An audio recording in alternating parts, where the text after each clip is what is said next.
For many years, I've dealt with economic policy in Russia, Ukraine, Eastern Europe, and whenever I see something happening, I move to that area. So in August 2013, I understand that now it's Ukraine, so I put everything else aside and focused on Ukraine. And this is the result. This book, who disappeared here? Can you? Oh, it's back on. Thank you very much. So during in 2004-2005, I was co-chairing a presidential commission, a Blue Ribbon Commission on a program for the new president. Nothing came out of that in the end because the Orange Revolutionaries were too happy, so they disappeared into euphoria, and when they woke up, they were only fighting with one another. I did the same in 2009-2010. A group, we were 10 Westerners and 10 Ukrainians. We got a good report again. So at that time, President Yanukovych actually took our program, and that was it. He got an IMF program with a lot of money, and then he forgot about reforms and concentrated on enriching himself and his friends instead. So this time I thought, now I write a book myself and discuss what should be done, and try to do it fast and essentially sticking to the same ideas. So what went wrong? I think that Margarita clarified that very well in the last session. Essentially, there was no clear break with the Soviet system. Ukraine had far less institutional reforms than most of the other post-Soviet republics, and the consequence was corruption. I'm not going to discuss that more. And what was the consequence? This might not be obvious to you. Here you see, this is GDP per capita in purchasing power parity in 1990 and 2013. And I'm comparing here the four big countries in the region. Poland, Russia, and Turkey approximately doubled. Poland a bit more. And in that period, you should not take that 1990 too seriously. This is World Bank statistics. Well, in Ukraine, GDP fell by 1/5, and it has fallen more. So Ukraine has underperformed spectacularly. If you look upon GDP today in Ukraine, it's $85 billion this year. In Poland, it's $550 billion. So it's 7 times more in Poland, if you take it in current dollars. And this is what happens when the corruption is allowed to take over. So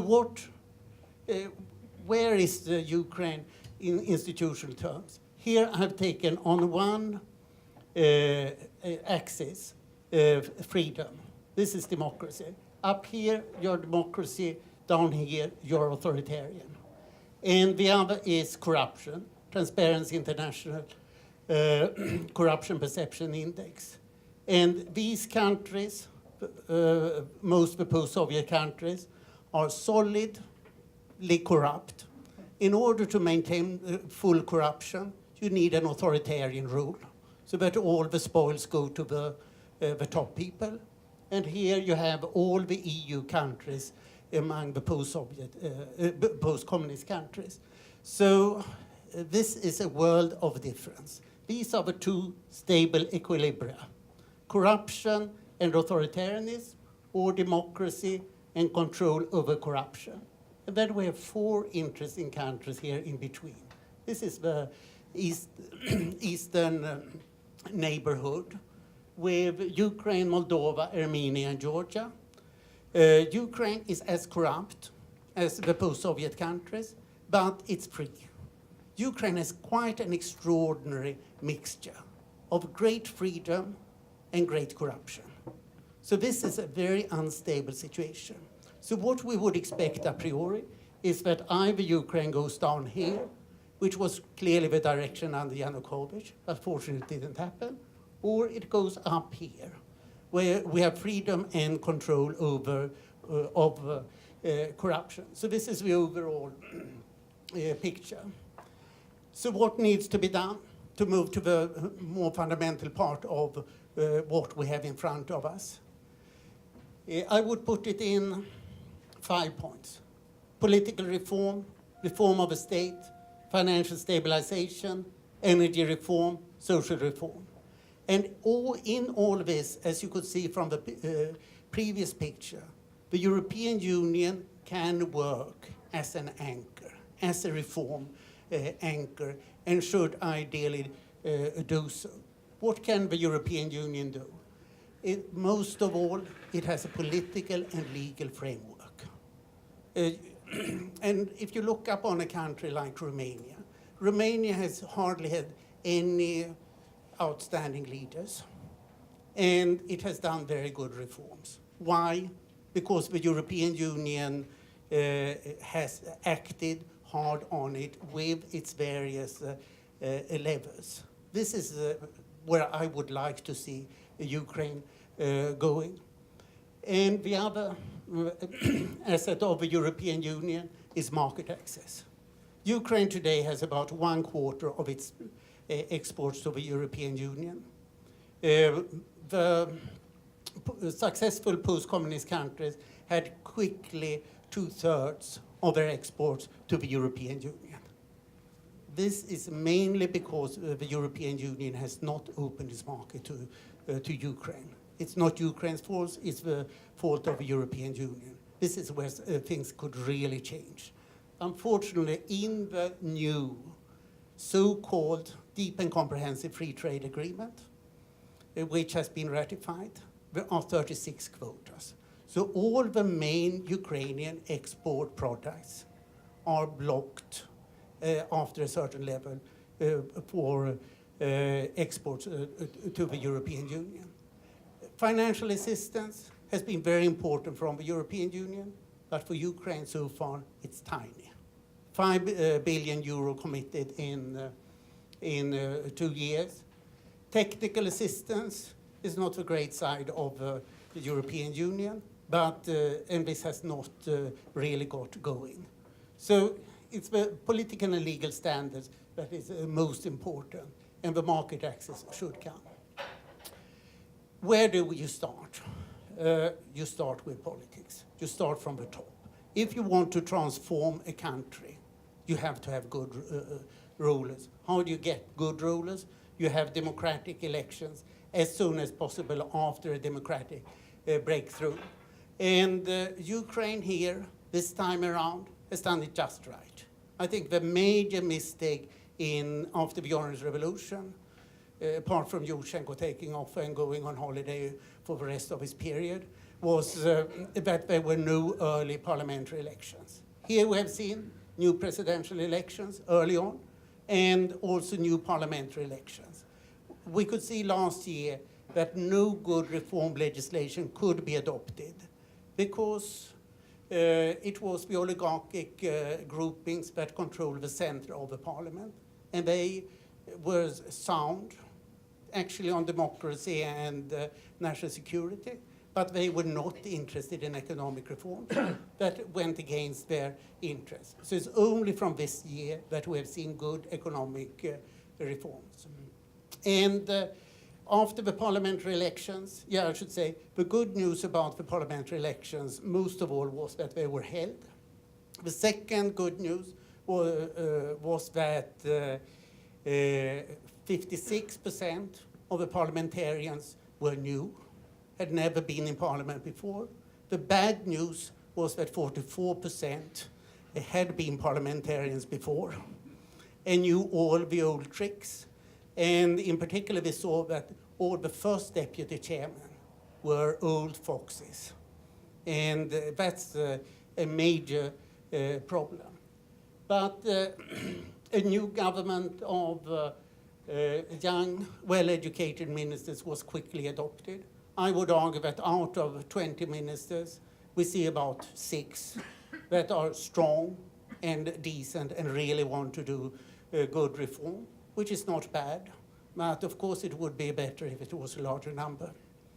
And they adopted a sensible reform program, I would say closely in line with my book, that they adopted 1 week later. And then we have seen a substantial reform program starting. More than 400 reform laws have been adopted. And this is much more than Ukrainian people perceive.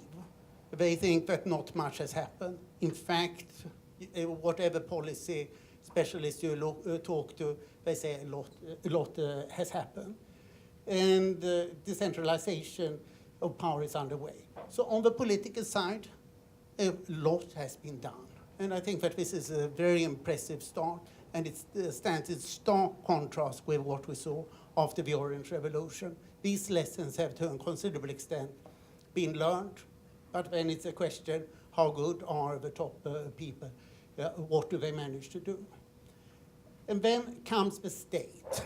And it's necessary, one should close unnecessary state agencies. Here it has been quite disappointing that so little has been done.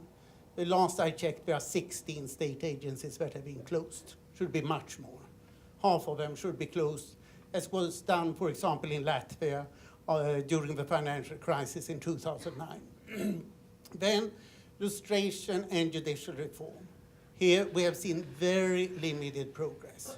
I checked a week ago, 760 people had been lustrated.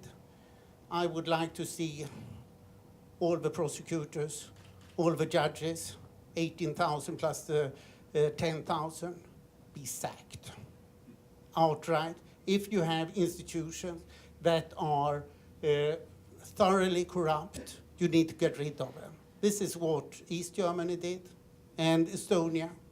You focus on key institutions and sack from the top, not too many. Then you get a rebellion, but you sack a sufficient number of top people. Deregulation, there we have seen substantial progress, but minimal change in the public administration. Essentially, there are two institutions that are being reformed, the Minister of Economy and the National Bank. For the rest, far too little is happening. Financial stabilization, that's the third big thing to do. And here I would say essentially the big things have been done. Floating exchange rate means that the current account deficit has disappeared, which is a major achievement. An IMF program was adopted on the 11th of March this year with substantial financing. The fiscal adjustment is now big. Public expenditure that was 53% of GDP last year is probably down to 45% now. Much more should be done, but this is a good start. And Ukraine has got large foreign financing to replenish its reserves. They were $5 billion, now up to $13 billion. It's not enough, but it's a substantial improvement. So here I also see impressive progress as on the political side. And you can see here how bad the situation was before. Reserves were running out in January, February this year, and therefore we saw this. This is the collapse of the hryvnia that fell by 50% February 23rd to 25th. And thanks to the IMF package, this came up. And we have now hryvnia around 21, 22 hryvnia per dollar. Up here, it was 8 hryvnia per dollar. So this is what people are feeling. We are 60% poorer, they say, because so much is what we have lost in dollar terms, which is, of course, wrong way to account, but don't tell people that. And when you have a collapse in the exchange rate, you get massive inflation that rose to over 60%. Now it's down to about 50%. So people feel poorer because of the exchange rates had collapsed and prices have gone up. And the public debt has gone up with the falling exchange rate also. So this is a dire situation. People feel it, and people are not impressed with what we analysts are impressed with, what laws were adopted. They look upon, how do I live? Am I better off today than I was 2 years ago? And the answer is a tough no. So this we have already discussed, clean up the energy sector, and Thane explained this quite well. I'll put the big thing is to unify energy prices. The best way of making money, previously it was to buy gas domestically for $50 per 1,000 cubic meters and sell it for $400 per cubic meters, and at 8 times higher price. And this was what Firtash and Kurchenko were doing. So, and obviously Yanukovych has a share in this business as well. So this was the big business, and there was no benefit at all. These were state-controlled prices, and that they bought at, and they sold at free prices. So abolish the energy subsidies, 70% of this is done. And this is most of the improvement in the budget situation. Provide social compensation, done. Create markets for all energy. This has been legislated for a gas market, not yet for the electricity market. These are the 2 big markets that are needed. Coal and oil are reasonably okay. And then stimulate private production. That's what we talked about during the last session. No, this is not done. It's being squeezed out instead, which is unacceptable. And then I think that one should stop buying gas from Russia. Gazprom has essentially 3 objectives. The first is to provide corrupt revenues to its principals. And this is in the order of, I would argue, during the good years was $25 billion a year. This is the biggest organized crime syndicate in the world. And the second is geopolitical, to corrupt neighboring countries. So here you had Dmitry Firtash that got a credit line from Gazprom Bank of $11 billion, for which he was allowed to buy cheap gas from Gazprom and sell it at a market price in Ukraine, which he made billions on. So this was just outright outrageous, and probably spent $500 million on each of Yanukovych's election campaigns. So he was just flooding Yanukovych with money. And then, of course, who would Yanukovych listen to? The person who provided him with most money. So this is why I think that Ukraine, even at considerable seeming economic cost, should try to get out of this. And if Ukraine now liberalizes energy production, it can easily produce as much as it needs if it's at the same time unifies the energy prices at the market level, and then allows foreign investment in the energy business. Ukraine has plenty of gas, it has plenty of coal, and it has a fair amount of oil. So this is just a matter of not wanting to produce, because some people are making more money by not producing, but by trading gas from other sources. And social policy cannot wait, and I will not indulge in it. Just keep it. Pension reform, education reform, and healthcare reform are necessary. So which are the big risks? Russian aggression. I'm not going to elaborate upon that, but I think that we should look upon what Russia does as total warfare. It's a gas war, it's a military war, and if you look upon GDP, that has fell 7% last year and probably falls 11% this year, and these are pretty real numbers. 7% of GDP is not produced in Donbass, occupied Donbass. That's straight out of a warfare. 3 to 4% of GDP used to be foreign direct investment. You don't invest in the country when, as a foreigner, when there is war in part of it. So that has been taken out. And Russia has pursued a severe trade war. 18% of Ukraine's exports have disappeared. Say that this is worth 6% of GDP because of Russia's trade sanctions. Steel and agricultural goods are hardly allowed to export to Russia today from Ukraine.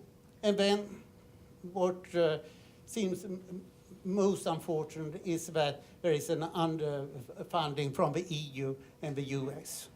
I think that Canada is doing its part in this. Of course, it would be good to do some more, but this is too important to be given so little money.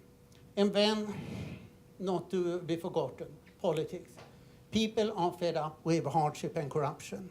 And how bad it is, we will probably see on Sunday with the local elections to see how much the populist parties will get. So can we succeed? Yes, I think so. My wife and I were at the Yalta European Strategy Conference a month ago in Kiev, and I've been going for this for the last 9 years regularly. And if one takes a perspective and looks up on it, what has changed? Ukrainian human capital has developed enormously. 9 years ago, you could hardly get the Ukrainian ministers could speak in public. Now, they not only speak extremely well in public, they also do it in English and are highly international in their approach. But the institutions have not changed much. So it's rare, as I mentioned here before, this contrast between such a free society and such a corrupt society. And you also see with such tens of thousands of young, well-educated Ukrainians who are part of the world and such poor institutions. So what will give? I think that the institutions will give. Therefore, I'm optimistic in the end. Thank you.